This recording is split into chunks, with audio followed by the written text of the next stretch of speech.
Hello students, welcome back. Let's go to another topic today.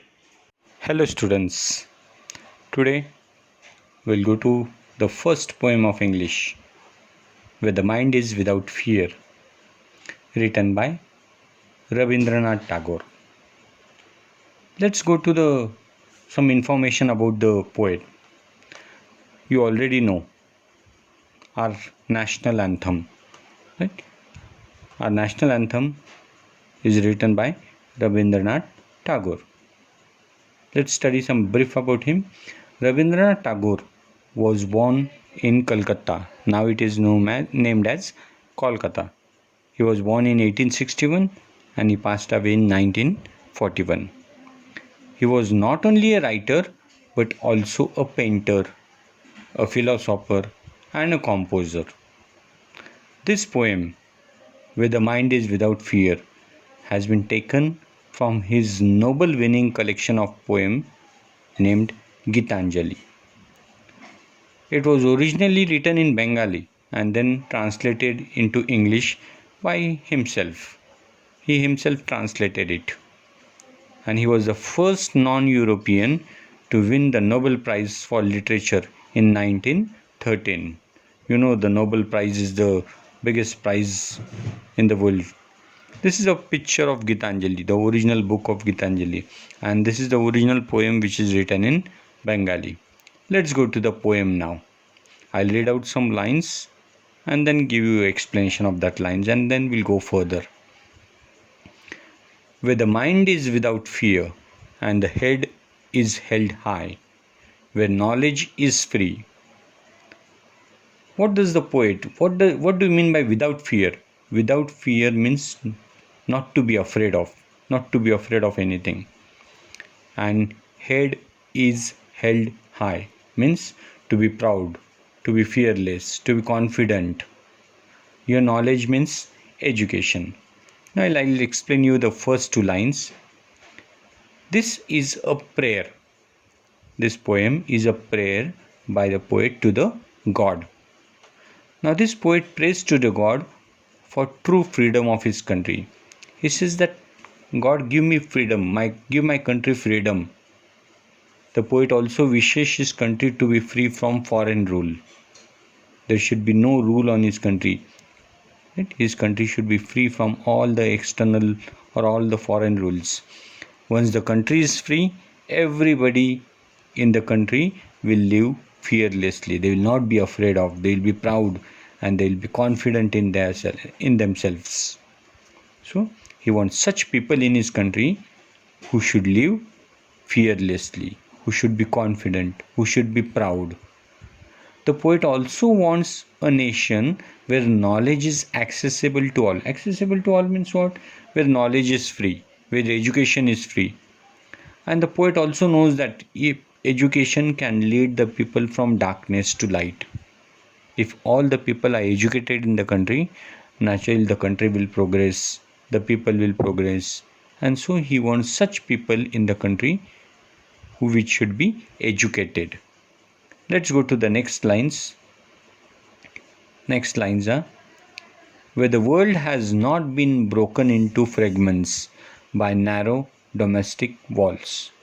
Fragments means what? Small pieces or separated from each other.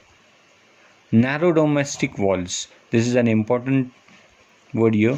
Narrow domestic walls means division on the basis of religion, caste, class and color in society. You know, so our society or the country, in a country there are many divisions of religions, caste, color. People separate each other. Right? So these are called as narrow domestic walls. Let's go to the explanation of these lines. The poet wishes for a nation, means the poet wants such a country where the people should not be divided according to the caste, according to the color, according to the creed, according to class. Means he wants all the people to be united, to stay together. Right? The people in the world should be united together so that they can fight against all the evils or all the bad things which are happening against the country, against the people in that country, so that no foreign rule will dare to fight against that country or to come and rule on that country. Next lines. Where words come from the depth of truth, where tireless striving stretches its arms towards perfection. Tireless means what? Not to be tired of. Continuous working, we can say, in other words. Stretches its arms means what? Aim towards achieving a goal. Means the poet wants such people in the nation who should be true to themselves, who should be truth not only to themselves but also others, and they should speak, or the words which come from them should come from the depth of their hearts. In such a country, the people would give their best and work hard. Now, see, dear students, if the people speak truth, everybody will believe them, and there will be all all the people in the country will be satisfied. They will do their best work. They will hard work. They will work hard and hard for the betterment of not only themselves but also for the country. It would make them achieve their goal of perfection, so that people, if they work hard, if they tirelessly go on working, if they have their own goal or aim, they will naturally go towards success, or they will be perfect people. Next lines. Where the clear stream of reason has not lost its way into the dreary desert sand of dead habit. Stream means what? A small river here, a small narrow river. But here we can say stream means the flow. Dead habit means what? All the old traditions like superstitions and customs, and right, which are harmful for the society, which are harmful for the betterment of the people. Such are called as dead habits. So it is a dream of the poet that he wants his countrymen to have the power of reason and not to give it into age-old superstitious beliefs. Means the people should not flow with the superstitious thoughts or all these blind beliefs. The people should go ahead. The poet also wants the people to avoid all the old traditions and rituals and customs which are harmful for them as well as the country. So he wants to avoid them. He wants the people to go forward. Next lines. Where the mind is led forward by thee into ever widening thought and action, into that heaven of freedom, my father, let my country awake. Heaven of freedom. Heaven of freedom means what? Condition of total freedom of good thoughts. A country where everything is good. Right? All the people have good thoughts, good words, good deeds, and they will respect each other. If you have such a country, the country will naturally develop progress. Thee is an old English word for you. Ever widening means broad outlook, and father here is related to God. Let's see the explanation. The poet prays the God to help his countrymen to progress, so that they become individuals who are logically progressive, and they will have their broad minded outlook. They will not have some negative thoughts or narrow minded thoughts against each other or against the country.